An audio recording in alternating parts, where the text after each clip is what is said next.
നമ്മുടെ ഫോണുകൾ ഒരിക്കലും 100% പ്രൊട്ടക്റ്റഡ് അല്ല. നമ്മൾ ഇൻ്റർനെറ്റ് ഉപയോഗിക്കുന്നതുകൊണ്ട് വൈറസും മാൽവെയറും സ്പൈ ആപ്ലിക്കേഷനൊക്കെ വന്ന് നമ്മുടെ ഫോണും ഡേറ്റാസും ഒക്കെ ഹാക്ക് ചെയ്യാനുള്ള സാധ്യതകൾ എപ്പോഴും കൂടുതലാണ്.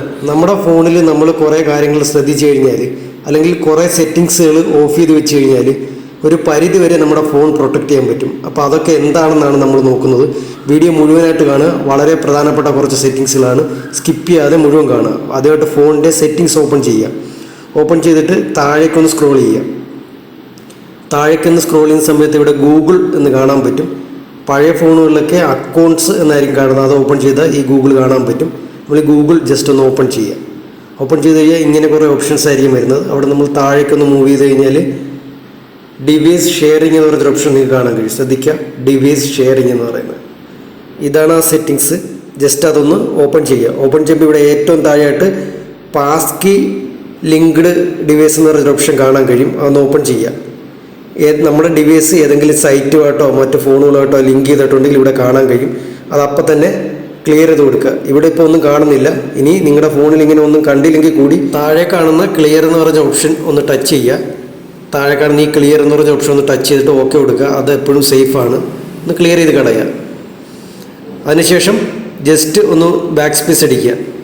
നമ്മൾ ജസ്റ്റ് ഒന്ന് ഇതേപോലെ ബാക്ക് സ്പേസ് അടിച്ചു കഴിഞ്ഞാൽ പഴയ ഓപ്ഷനിലേക്ക് വരുന്നതായിരിക്കും.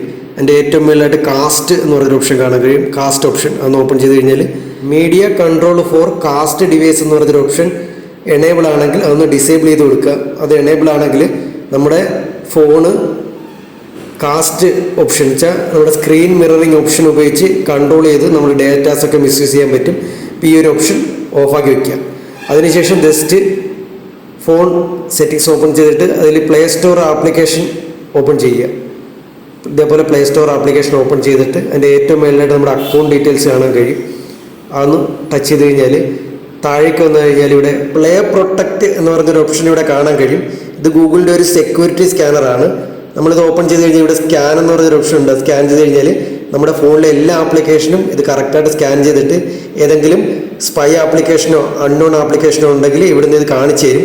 അങ്ങനെ അത് കാണിക്കുകയാണെങ്കിൽ എത്രയും പെട്ടെന്ന് അത് അൺഇൻസ്റ്റാൾ ചെയ്യുക. അല്ലെങ്കിൽ നമ്മുടെ ഫോൺ ഒരുപാട് പ്രശ്നങ്ങളുണ്ടാകും. ഇവിടെ സ്കാനിങ് ചെയ്തുകൊണ്ടിരിക്കുകയാണ്. നമ്മൾ വെയിറ്റ് ചെയ്യുക. സ്കാനിങ് കഴിയുമ്പോൾ ഏതെങ്കിലും ആപ്ലിക്കേഷൻ കാണിക്കുന്നുണ്ടെങ്കിൽ നിങ്ങൾ പെട്ടെന്ന് തന്നെ ഡിലീറ്റ് ചെയ്യുക. ഇപ്പോൾ ഇവിടെ സ്കാനിങ് കഴിഞ്ഞു, ഒരു ആപ്ലിക്കേഷനും പ്രശ്നമില്ലെന്നാണ് പറയുന്നത്. ഇങ്ങനെ നിങ്ങൾ ഇടയ്ക്കെടുത്ത് സ്കാൻ ചെയ്ത് നോക്കുക. ഏതെങ്കിലും സ്പൈ ആപ്ലിക്കേഷൻ നിങ്ങളുടെ ഫോണിലുണ്ടോ എന്ന് ചെക്ക് ചെയ്യുക. അതിനുശേഷം ജസ്റ്റ് ഒന്ന് ബാക്ക് സ്പേസ് അടിക്കുക. എന്നിട്ട് അതിൻ്റെ ഏറ്റവും മുകളിലായിട്ട് ഗൂഗിൾ ആപ്സ് ആൻഡ് നോട്ടിഫിക്കേഷൻ കാണാം. അതൊന്ന് ഓപ്പൺ ചെയ്ത് കഴിഞ്ഞാൽ ഇവിടെ ആപ്ലിക്കേഷൻ്റെ അപ്ഡേഷൻ ഉണ്ടെങ്കിൽ നമുക്ക് ഇവിടുന്ന് കാണാൻ കഴിയും. അപ്ഡേഷൻ ഇല്ലെങ്കിൽ ഫുൾ അപ്ഡേറ്റഡ് ആയിരിക്കും. അല്ലെങ്കിൽ ഇവിടെ അപ്ഡേറ്റ് എന്ന് കാണിക്കും. ഇവിടെ നമ്മൾ ഓപ്പൺ ചെയ്ത് കഴിഞ്ഞാൽ അപ്ഡേറ്റ് ആൾ കുറേ ആപ്ലിക്കേഷൻ അപ്ഡേറ്റ് ചെയ്യാനുണ്ട്. മുകളിലും അപ്ഡേറ്റ് ആളെന്ന് പറഞ്ഞൊരു ഓപ്ഷൻ കാണാൻ കഴിയും.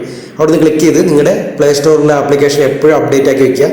നമ്മുടെ ഫോണിൻ്റെ സുരക്ഷിതത്തിന് ഏറ്റവും നല്ല ഇതാണ് എപ്പോഴും പ്ലേ സ്റ്റോറിലെ ആപ്ലിക്കേഷൻ അപ്ഡേറ്റ് ചെയ്തിരിക്കുക. അതിനുശേഷം നമ്മുടെ ഫോണിൻ്റെ സെറ്റിങ്സ് ഓപ്പൺ ചെയ്യുക. അവിടെ നിന്ന് താഴേക്ക് വന്നു കഴിഞ്ഞാൽ എബൌട്ട് ഫോൺ എന്ന് പറഞ്ഞൊരു ഓപ്ഷൻ കാണാൻ കഴിയും. എബൌട്ട് ഫോൺ മിക്ക ഫോണുകളിൽ എബൌട്ട് ഫോൺ ഓപ്പൺ ചെയ്യുമ്പോഴാണ് ഇവിടെ സോഫ്റ്റ്വെയർ അപ്ഡേറ്റ് വരുന്നത്.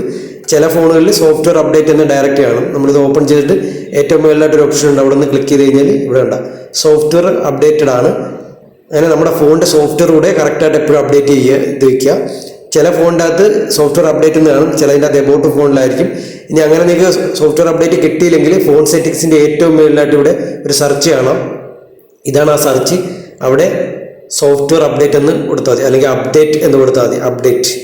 അപ്ഡേറ്റ് നമ്മൾ അടിച്ചു കഴിഞ്ഞാൽ ഇവിടെ ഓട്ടോമാറ്റിക്കായിട്ട് ഉണ്ടാവും സോഫ്റ്റ്വെയർ അപ്ഡേറ്റ് എന്ന് വന്നിട്ടുണ്ട്. അത് ക്ലിക്ക് ചെയ്ത് കഴിഞ്ഞാൽ ഡയറക്റ്റ് സോഫ്റ്റ്വെയർ അപ്ഡേറ്റിലേക്ക് പോകുന്നതായിരിക്കും.